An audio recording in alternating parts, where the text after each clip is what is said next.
Selamat sore pendengar podcast Jalan Hidup. Kembali bersama dengan kami, saya Novel Manwau. Dan pada kesempatan ini kita kedatangan tamu, yaitu Ibu Sorta Delima Tobing.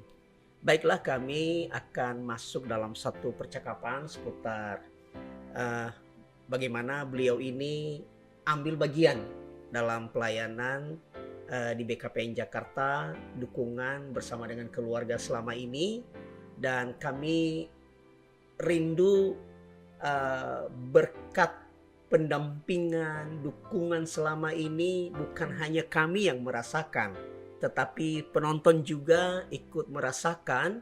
Dan semoga percakapan sore ini menjadi berkat buat kita, menginspirasi kita untuk ambil bagian dalam pekerjaan Tuhan selagi hari masih siang. Baiklah, kita langsung saja masuk dalam percakapan, dan sebelumnya kami memberikan kesempatan untuk Bu Sorta memperkenalkan diri kepada penonton kita. Tentu saja sebagai pejabat publik sudah tahu, tetapi tidak berkesalahan kalau mau menyapa dulu penonton kita pada kesempatan ini. Silakan Bu Sorta. Oke, terima kasih Pak Pendeta. Shalom semua pendengar setia podcast Jalan Hidup yang boleh berkesempatan menyaksikan tayangan kali ini. Perkenalkan, saya adalah istri, ibu yang juga pemerhati bagi gereja-gereja, ya, penginjilan, juga pelayanan-pelayanan daripada kekristenan, ya. Sangat bersenang hati bisa bergabung join di podcast ini. Sehari-harinya saya bekerja sebagai bagian dari keluarga besar Kementerian Hukum dan HAM, tepatnya sebagai inspektur wilayah di Inspektorat Jenderal Kantor Pusat di Kuningan. Yang sebelumnya saya sempat menjadi kepala kantor wilayah di Lampung, ya, kurang lebih 2 tahun, dan saya baru saja menempati posisi sebagai inspektur wilayah. Saya sudah berumah tangga, berkeluarga dengan suami Pak Disiplin Manau, dan anak kami 5 orang. Dan saya ikut menjadi anggota atau pemerhati di BKPN ini kurang lebih, ya, sejak berdirinya BKPN ini kami sudah terlibat langsung dalam pelayanan di BKPN. Mungkin itu, Pak. Oke, ya. Baik, terima kasih. Jadi Bu Sorta ini beliau adalah istri dari Pak Disiplin Manal, seorang hakim juga dan seorang pelayan yang mengambil bagian dalam pekerjaan Tuhan. Bu Sorta, saya sebagai pendeta jemaat di BKPN Jakarta ini boleh menyaksikan, mengaminkan bagaimana melihat keterlibatan ambil bagian keluarga Pak Manal, Bu Sorta, dan bahkan anak-anak termasuk Domi awal-awal bagaimana mendukung pelayanan dengan pelayanan musik. Tetapi tentu pendengar kita mau mendengar nih dari kesaksian dari Ibu Sorta sendiri, gimana sih awalnya itu keluarga Bu Sorta ini terkoneksi dengan BKPN, dan seperti apa awalnya sehingga perjalanan kita bersama bergulir sampai sekarang ini. Silakan. Ya, salah satu pendiri BKPN, ya, cikal bakal adanya sinode BKPN di Nias, ya, di Nias Selatan, di Teluk Dalam. Itu salah satunya tokohnya adalah orang tua kami, ya. Jadi sejak awal berdirinya itu, bahkan ketika merintis untuk mendirikan satu sinode itu, kami ikut terlibat, ya. Bahwa orang tua kami ini selalu konsultasi, selalu cerita, selalu minta pandangan. Di situ kami melihat bahwa kerinduan dari orang tua kami adanya BKPN di kampung halaman, gereja terbesar di sana, tentu bisa melayani jemaat yang cukup besar, di mana kami juga secara rutin berkunjung ke sana, ya, karena kita memang berasal dari desa itu, sehingga kami sejak berdirinya BKPN itu rutin ya memberikan perhatian, bantuan, dukungan, sehingga ketika BKPN ada di Jakarta itu sudah pastilah otomatis kami merasa menjadi bagian dari BKPN. Jadi itu menurut saya ya sudah mengikuti sejak awal berdirinya BKPN sampai sekarang. Jadi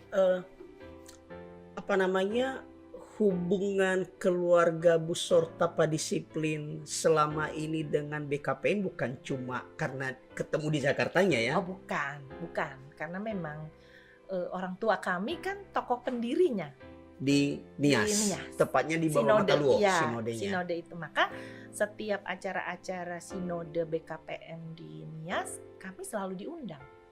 Untuk acara tahunan, rapat sidang istimewa dan sebagainya, kami selalu tidak pernah absen gitu untuk mendapat undangan. Jadi bukan karena BKPN Jakarta, jadi memang BKPN-nya. Bertepatan sudah ada yang dibuka di Jakarta, ya kami terpanggil untuk terus menjadi bagian dari BKPN.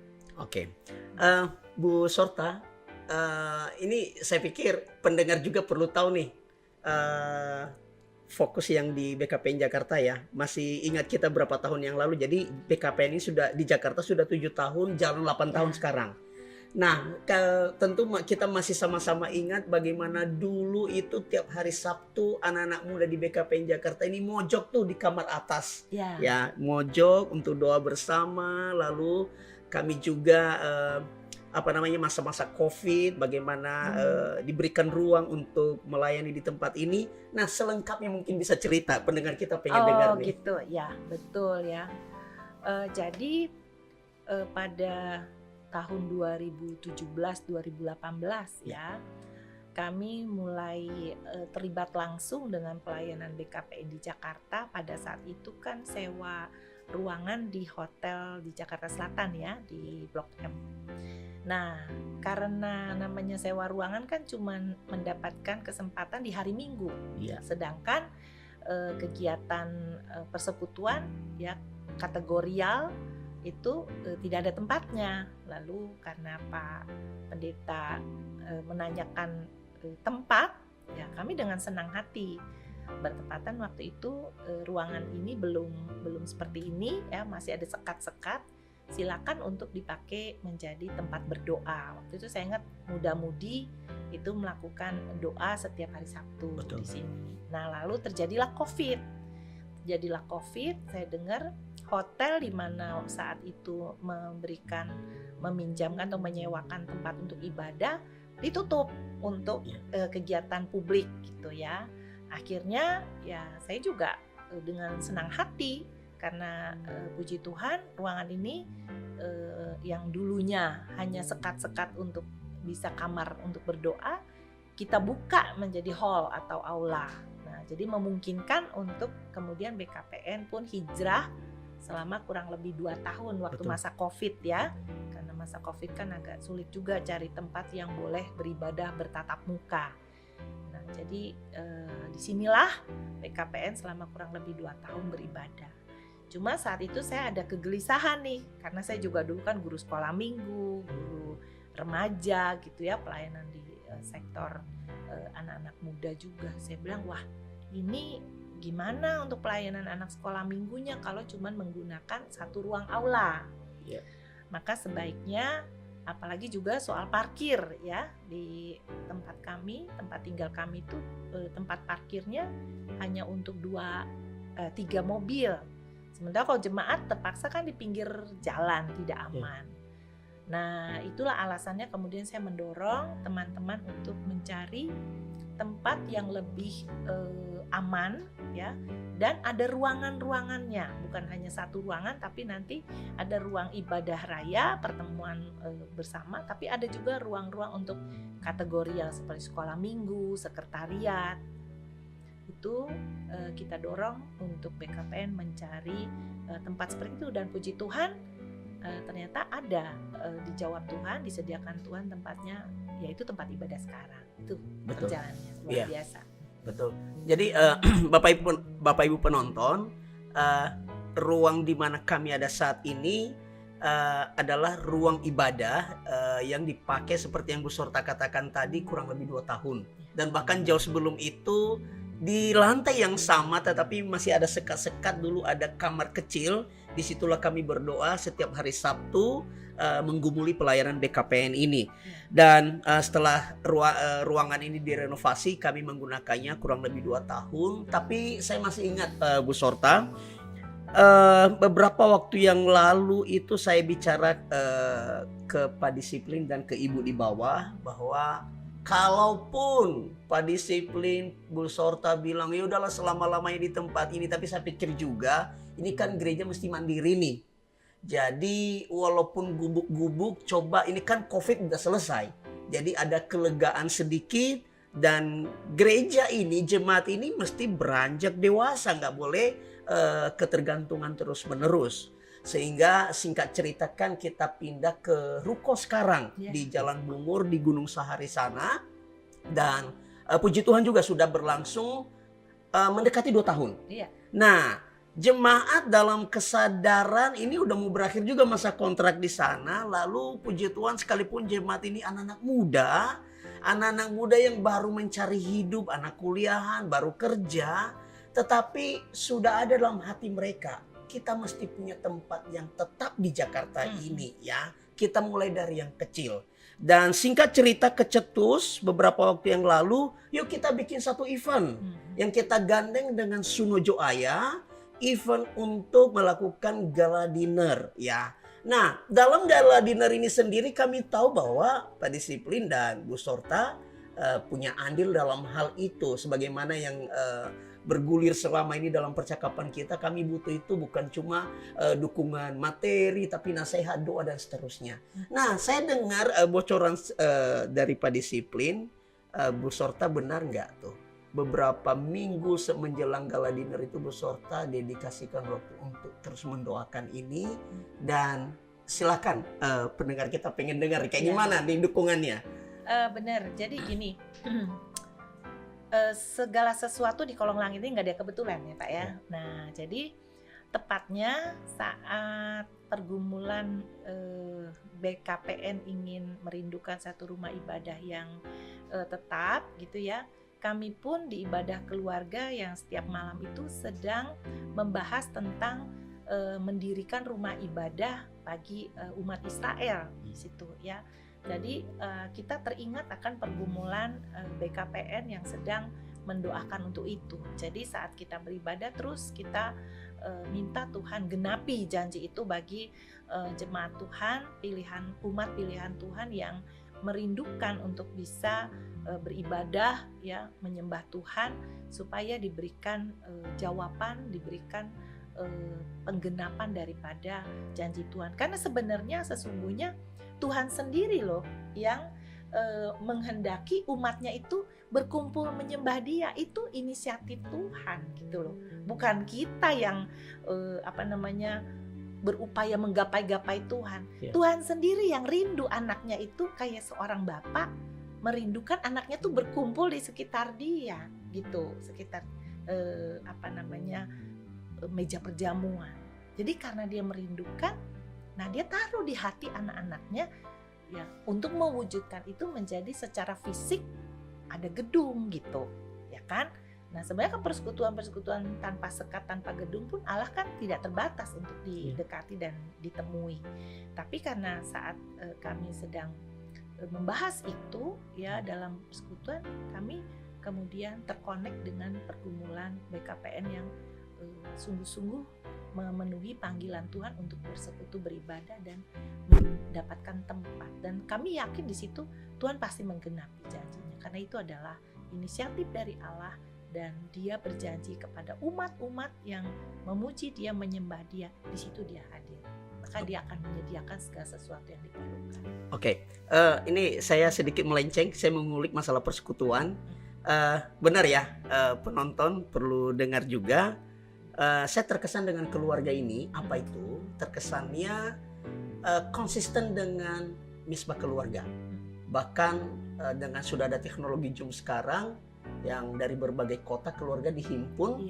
Dan sesibuk-sibuknya keluarga ini tetap bangun mesbah keluarga Iya. konsisten tiap hari. Betul ya Bu Sorta ya? Betul, iya, setiap Dan malam. jadi dalam persekutuan seperti itu tercetus Tuhan taruh dalam hati untuk terkait dengan pergumulan gereja BKPN Jakarta ini. Betul, iya. Dalam persekutuan itu Iya. ya Bu Sorta ya. Karena kita kan setelah kita renungan ditutup dengan doa syafaat gitu. Jadi kita mendoakan, ada pokok-pokok doa selain dari seisi rumah, kita mendengar pergumulan siapa kita doakan gitu. Orang yang sakit gitu kan, ada pergumulan rumah tangga mana siapa, kita bawa dalam doa. Oke.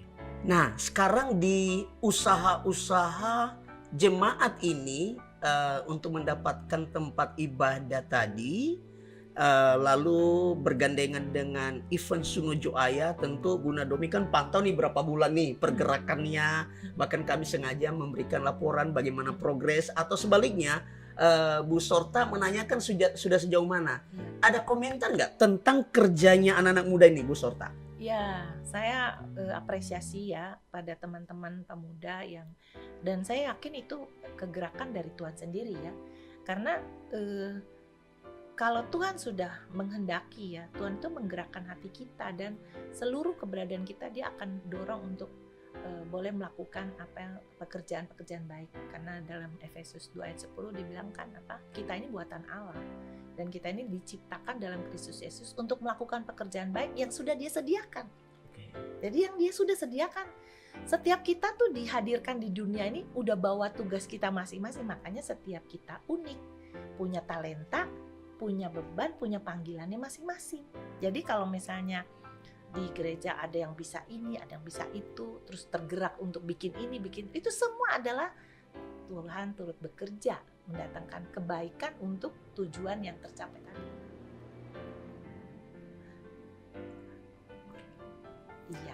Iya. Jadi karena Tuhan menempatkan kita secara terencana baik, Dia juga punya ide-ide, Dia juga punya proyek pekerjaan, program kerja di dunia ini. Maka Dia sudah pilih-pilih mana orang-orang. Jadi siapapun yang sudah dibentuk waktu itu ya menjadi panitia atau teamwork, saya yakin dan percaya ya Allah turut bekerja di situ melalui si A, si B, si C. Jadi saya melihat ketundukan, komitmen, kesatuan hati, itu semua pekerjaan Roh Kudus. Okay. Kalau Tuhan sudah merencanakan, ya Tuhan itu bekerja, nggak akan dibiarkan. Dan satu hal yang saya udah menyaksikan, kalau Tuhan udah mulai, Dia nggak ada setengah-setengah. Okay. Dia nggak mau setengah-setengah. Ya kalau udah BKPN dibuka di sini, ya itu Tuhan sendiri yang punya inisiatif, ide, dan Dia akan terus turut bekerja di situ sampai kesudahan. Karena Dia setia. Oke, teman-teman panitia Sunojo Aya di bawah pimpinan Karis di Sunojo Aya 7 ini, semoga mendengarkan komentar dari Bu Sorta tadi ya, ketundukan, komitmen, kesehatian, itu tadi dihubungkan. Saya senang sekali dengan komentarnya bahwa itu adalah pekerjaan Roh Kudus. Yeah. Jadi seperti kita gaungkan selama ini, Sunojo Aya itu muaranya sebagai puji-pujian bagi Tuhan, itu tercermin dari cara kita bekerja. Betul. Dan Bu Sorta melihat itu di anak-anak muda ini. Banget. Jadi satu output yang melalui proses, ya ketika proses itu dijalani dengan sukacita, damai sejahtera, ya kan, ada tolong bertolongan, kasih, tidak ada sungut-sungut, tidak ada tuding menuding, saling menjatuhkan dan sebagainya, dan tidak niat untuk kepentingan diri sendiri, itu adalah pekerjaan Roh Kudus. Waduh. Ya, Okay. karena Roh Kudus itu ya selalu memberikan apa?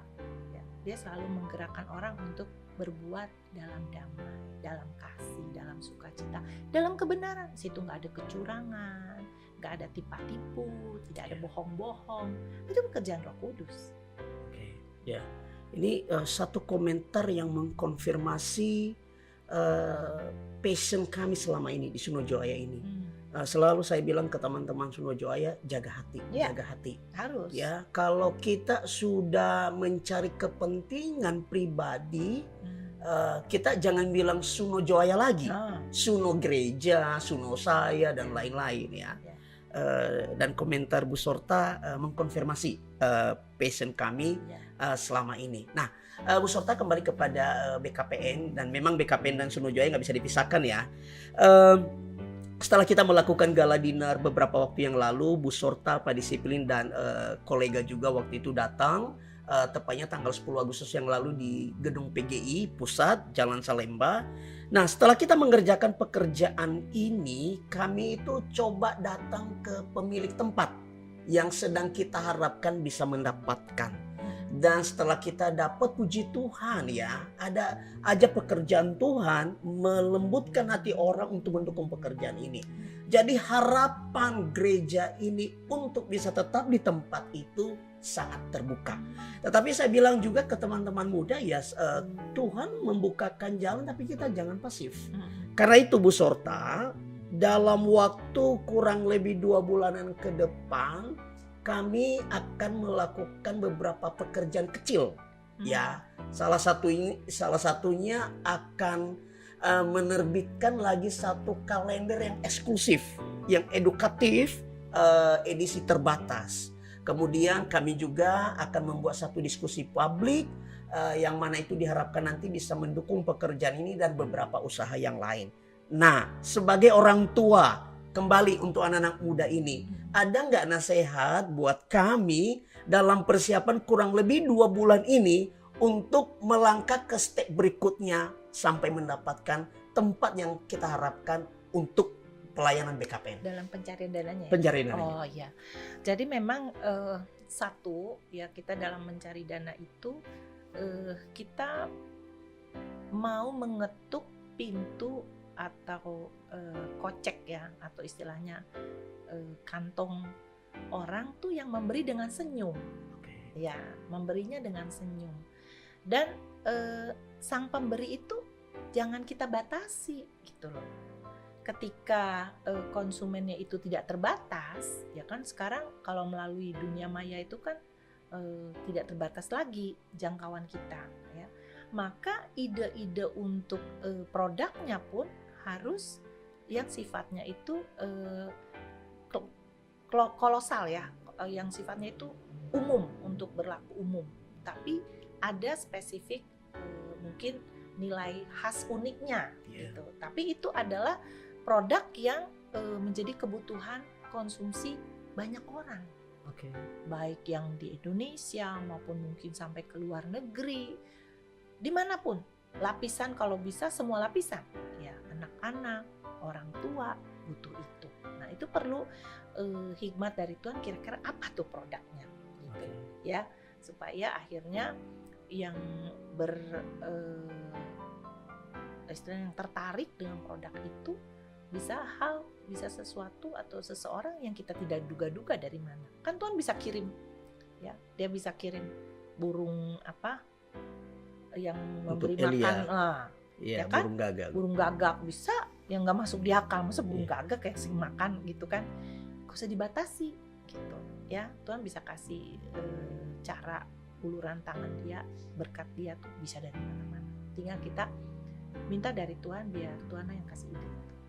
Oke, baik. Jadi teman-teman Suno Joaya dan BKPN, dari percakapan dengan Bu Sorta ini kita bisa menangkap satu pesan kuat ya. Apapun yang kita lakukan selalu kita libatkan Tuhan dalam pekerjaan ini, karena pada prinsipnya kan ini bukan pekerjaan kita, ini pekerjaan Tuhan. Kita dilibatkan, dan dalam ketika kita dilibatkan, kita gunakan waktu itu sebaik mungkin dan penuh tanggung jawab tentunya. Ya. Oke, Bu Sorta, terima kasih untuk percakapan pada kesempatan ini. Saya sebagai pendeta jemaat di BKPN ini mewakili pengurus gereja, jemaat, dan juga dari Suno Joaya mengucapkan banyak terima kasih untuk dukungan yang diberikan selama ini. Kami punya satu prinsip bahwa dukungan itu, berkat itu nggak melulu materi, tetapi pendampingan, doa, nasihat, bahkan teguran itu adalah berkat untuk terus melanjutkan pekerjaan ini. Jadi mohon doanya, perjalanan masih jauh. perjalanan masih jauh, mohon doanya Bu Sorta untuk pekerjaan Tuhan di BKPN Jakarta ini. Nah, sekali lagi terima kasih atas nama Majelis Gereja dan Jemaat apa yang sudah diberikan buat pekerjaan Tuhan di BKPN Jakarta, dan kami titip salam buat Pak Disiplin dan keluarga. Makasih. Makasih. Tuhan memberkati. Tuhan berkati. Shalom semua.